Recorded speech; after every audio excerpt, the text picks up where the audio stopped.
जगतपुर गांव में रहने वाला मल्लू पहलवान गांव से दूर एक घर बनाकर रहता था। उसके पास 50 से अधिक भैंसें थीं। वो पूरे दिन भैंसों की देखरेख करता और उससे प्राप्त दूध को पिया करता। उस पहलवान की यही दिनचर्या थी। वो दूध पी पी कर बहुत बलशाली हो गया था। एक दिन गांव का हरिया उस रास्ते से जा रहा था। मल्लू पहलवान उसे रोकता है। अरे भाई हरिया, जरा मेरी बात सुनो, मुझे तुमसे बहुत जरूरी बात करनी है। हाँ पहलवान जी, बताइए क्या बात है। मेरा विवाह किधर होगा, मुझे बताओ जरा। मल्लू पहलवान जी, ये मुझे कैसे पता होगा कि आपका विवाह किधर होगा। मैं तो ये भी नहीं जानता कि मेरा विवाह किधर होगा। तो आपके विवाह की दिशा मैं कैसे बता सकता हूँ। अगर तुम मुझे नहीं बताओगे कि मेरा विवाह किधर होगा तो मैं तुम्हें अभी उठाकर जमीन पर पटक दूंगा। पहलवान जी, आप कैसी बातें कर रहे हैं। जल्दी बताओ, वरना मेरी मार खाने को तैयार हो जाओ। पहलवान जी, मुझे माफ कर दीजिए, मुझे जाने दीजिए, मेरे छोटे छोटे बच्चे। मल्लू पहलवान गुस्से में हरिया की पिटाई कर देता है। कुछ दिनों मल्लू पहलवान उस रास्ते पर आने वाले हर आदमी से यही सवाल पूछता, मेरा विवाह किधर होगा, और लोग उसका उत्तर ना दे पाए तो वो उन लोगों की पिटाई कर देता था। वो अपने साथ 50 किलो का लोहे का डंडा रखता था। आवश्यकता पड़ने पर उसी डंडे से वो युद्ध किया करता था। एक दिन की बात है, एक ब्राह्मण और एक नाई दूर देश विवाह की रस्म करने उस रास्ते से जा रहे थे। रास्ते में मल्लू पहलवान मिल गया।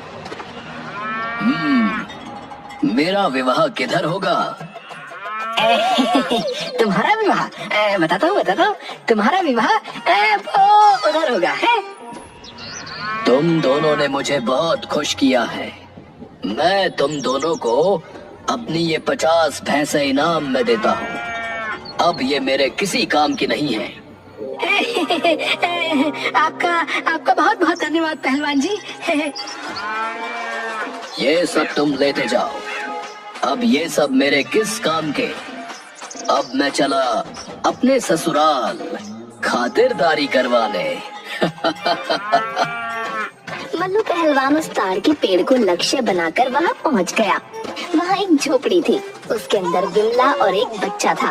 वहाँ जाकर, नमस्कार, मैं हूँ मल्लू, मैं पास के गांव में ही रहता हूँ। विमला को समझ नहीं आया कि ये कौन है। फिर उसने सोचा, ये शायद मेरे पति के जानकार होंगे। ये लीजिए बाल्टी और लोटा, हाथ पैर धो लीजिए। मैं मेहमानों का कमरा खोल देती हूँ, आप आराम से वहाँ बैठ सकते हैं। विमला का लड़का रो रहा था। लड़के को क्यों रुला रही है। विमला को कुछ नहीं समझ आता। तभी विमला का पति आता है। उस आदमी को वहाँ पाकर अचरज में पड़ जाता है। अपनी पत्नी से पूछता है, ये कौन है। पता नहीं ये कौन है। मैं तो सोच रही थी कि तुम्हारा कोई परिचित होगा, और तुम्हारे जैसा ये बदतमीज है। मुझे एक थप्पड़ मारा है इसने। ओए, तूने मेरी बीवी को कैसे मारा बे। कहते हुए उससे झगड़ा शुरू कर दिया। मल्लू पहलवान था, वो बदतमीजी बर्दाश्त नहीं कर पाया। उसने अपना लोहे का डंडा उठाया और एक सिर पर लगा दिया। वो आदमी वहीं पर मर गया। विमला जोर जोर से रोने लगी। हे भगवान, ये तूने क्या किया। मेरे पति को मार दिया। वो मेरा सहारा था। उसके सिवा मेरा और मेरे बच्चे का इस दुनिया में कोई नहीं। अब हमारा क्या होगा। अरे अब तुम रो मत, तुम चुप हो जाओ। मैंने जानबूझकर उसकी जान नहीं ली है। मुझे क्या पता था कि एक डंडे की मार से ही वो मर जाएगा। विमला और जोर जोर से रोने लगी। हे भगवान, ये तूने क्या कर दिया।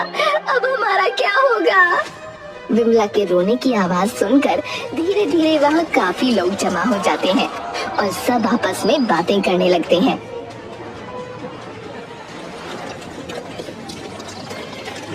देखिए भाई, न्याय के अनुसार तो अब इस पहलवान को ही विमला और उसके बच्चे की जिंदगी का निर्वाह करना होगा।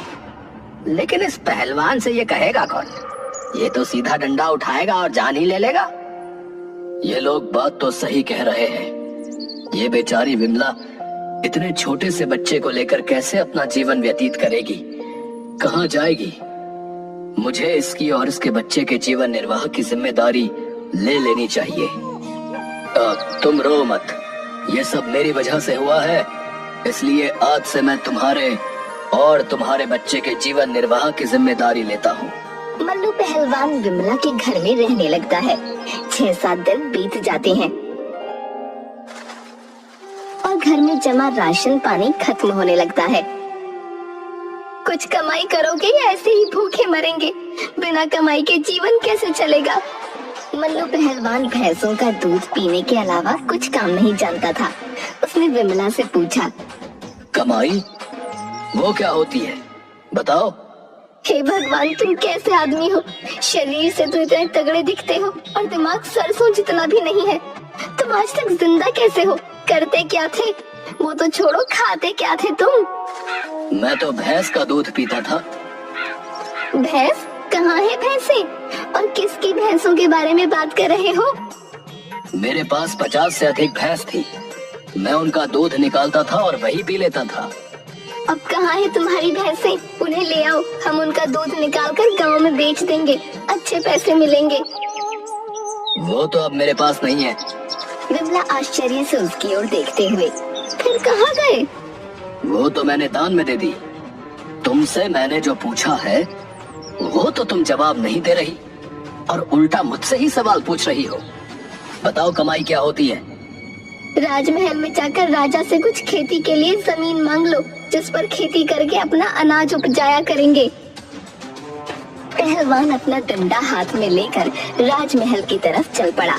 राजमहल से कुछ दूर लोगों ने उसे अपनी ओर आते देखा तो वो सब डर के मारे थर-थर कांपने लगे।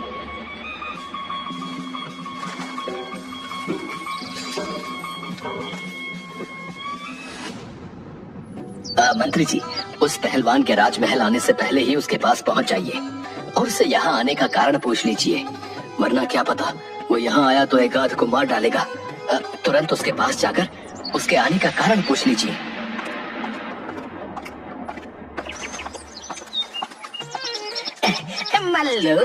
मल्लू पहलवान, तुम यहाँ क्या कर रहे हो?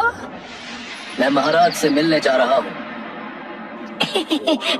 लेकिन क्यों? तुम्हें महाराज से क्या काम है भला? मुझे बताओ, मैं तुम्हारा संदेश महाराज तक पहुंचा दूंगा। मैं महाराज से खेती करने के लिए कुछ जमीन मांगने जा रहा हूँ, ताकि उस पर अनाज उगाकर मैं विमला और उसके बच्चे का भरण पोषण कर सकूं। तुम यही ठहरो, अच्छा? मैं राजा को बता कर आता हूँ। अच्छा?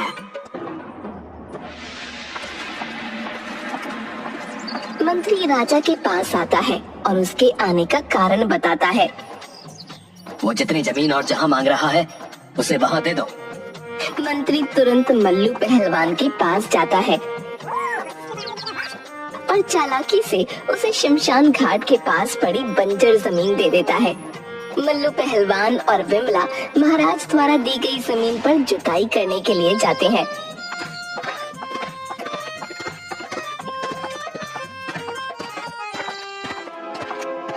अरे राम जी, ये क्या? महाराज ने तो जो जमीन हमें दी है उसके बीच में इतना बड़ा सा पीपल का पेड़ है। अब हमें उतनी दूर का खेत छोड़कर फसल उगाना होगा। चलो कोई बात नहीं, थोड़ी कम फसल मिलेगी और क्या, कुछ नहीं से तो कुछ भला ही सही।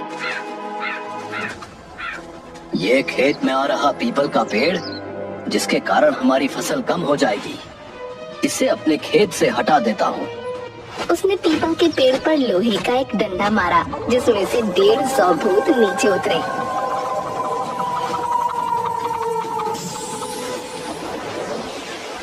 अच्छा, तो तुम सब ने मिलकर ये पीपल का पेड़ मेरे खेत के बीच में लगा रखा है। तुम मुझे जानते नहीं हो, मैं मल्लू पहलवान हूँ, मल्लू पहलवान। मुझसे तो सब डरते हैं। तुम किस खेत की मूली हो? अभी तुम्हें तुम्हारी नानी याद दिलाता हूँ। तू पहलवान होगा अपने घर का। हम भूत हैं और हमसे तो सारी दुनिया डरती है। तू क्या चीज है, मच्छर कहीं का? हम अभी तेरा कचुम्बर बना देंगे।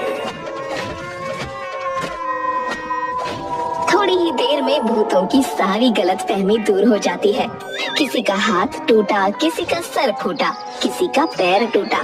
सभी लाइन से खड़े हो गए और मल्लू पहलवान से माफी मांगने लगे। हमें माफ कर दो, हमसे गलती हो गई। तुम तो सच में बहुत बलवान हो। लेकिन इस पीपल के पेड़ को हटाने का कारण तो बताओ। तुम ये पेड़ क्यों हटाना चाहते हो? ये पीपल का पेड़ मेरे खेत के बीच में आ रहा है, इसलिए मैं इसे यहाँ से हटा दूंगा और यहाँ खेती करूंगा। खेती तो तुम ऐसे भी कर सकते हो पहलवान जी। इस पेड़ को हटाने की क्या जरूरत है? इस पेड़ की वजह से मेरे खेत में कम पैदावार होगी और मुझे वो बिल्कुल पसंद नहीं है। मुझे पूरी फसल चाहिए, इसलिए मैं इसे यहाँ से हटा दूंगा और यहाँ खेती करूंगा। हम इस खेत से होने वाली सारी पैदावार के बराबर आपके घर में राशन पहुंचा देंगे, परंतु ये पेड़ आप मत तोड़ो। ये हमारा घर है और हम यहाँ कई वर्षों से रह रहे हैं। मल्लू पहलवान बलशाली था और बलशाली लोग सदैव दया करते हैं, इसलिए उसने भूतों की बात मान ली। ठीक है, मुझे तुम सब पर दया आ गई, इसलिए मैं ये पेड़ यहाँ से नहीं हटाऊंगा। लेकिन मेरी एक बात कान खोल कर सुन लो। अगर मेरे घर में राशन की कमी हुई तो मैं इस पेड़ को अगली बार एक बार में ही गिरा दूंगा और फिर मैं किसी की कुछ नहीं सुनूंगा। जी पहलवान जी, आप निश्चिंत रहिए, आपके घर राशन समय पर पहुंच जाया करेगा और कभी राशन की कमी भी नहीं होगी। बस आप ये पेड़ मत हटाइएगा। मल्लू पहलवान घर चला गया। अब भूतों ने मल्लू पहलवान के घर 6 महीने का राशन भंडार कर दिया। मल्लू पहलवान मौज की जिंदगी यापन करने लगा। भूतों को ये सौदा बहुत महंगा पड़ा। वो काम कर कर के दुबले होने लगे। एक दिन बाद भूतों के गुरुजी वहाँ पहुँचे और उन्होंने उन सबको दुबला पाकर पूछा, क्या कारण है मेरे शिष्यों, तुम सब इतने दुबले दिखाई दे रहे हो? क्या तुम्हें समय पर भोजन पानी नहीं मिल रहा या फिर कोई और कारण है? मुझे बताओ, मैं तुम्हारा गुरु हूँ। गुरुजी, हम बहुत बड़े संकट में फंस गए हैं। ये जमीन एक पहलवान ने ले ली है और वो यहाँ खेती करना चाहता है। तो इसमें तुम दुबले क्यों हो रहे हो भाई? गुरुजी, उस पहलवान की हुजूरी करने और उसको राशन पहुंचाने के काम में हमारा सारा वक्त चला जाता है, जिसके कारण ना तो हम ठीक से खाना खा पाते हैं और ना ही सो पाते हैं। यही कारण है गुरुजी कि हम दुबले होते जा रहे हैं।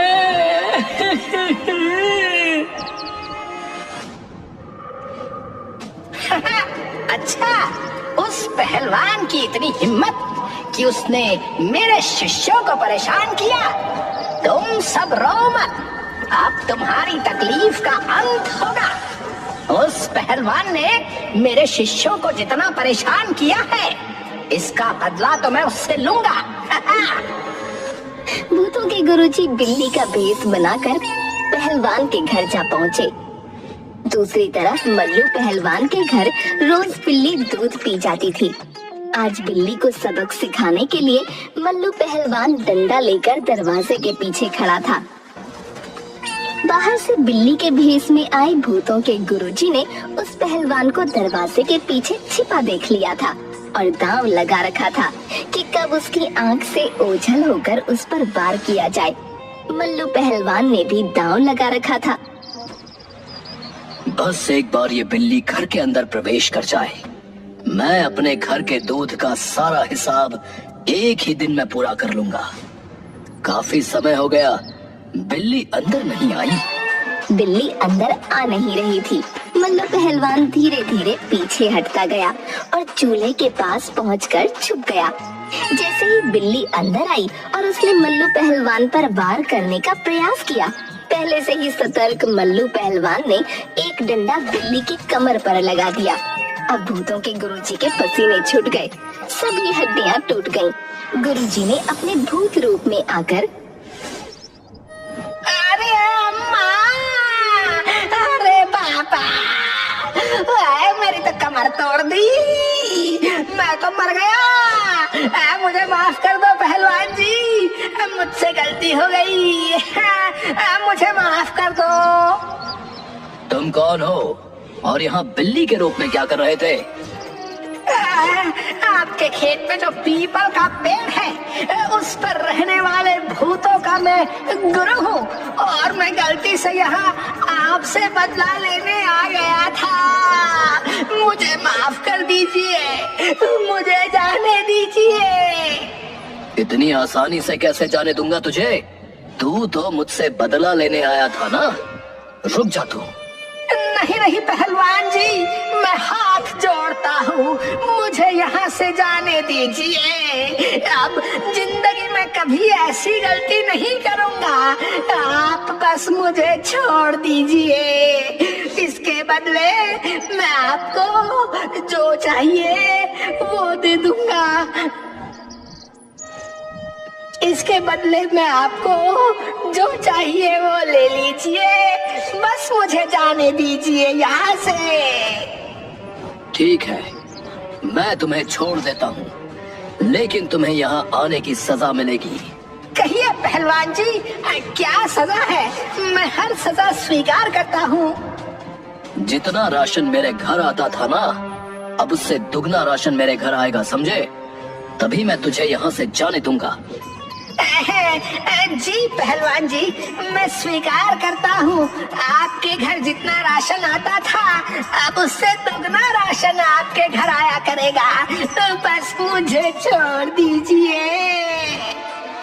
मल्लू पहलवान ने भूतों के गुरुजी को वहाँ से जाने दिया। गुरुजी शिष्यों के घर पहुँच गए।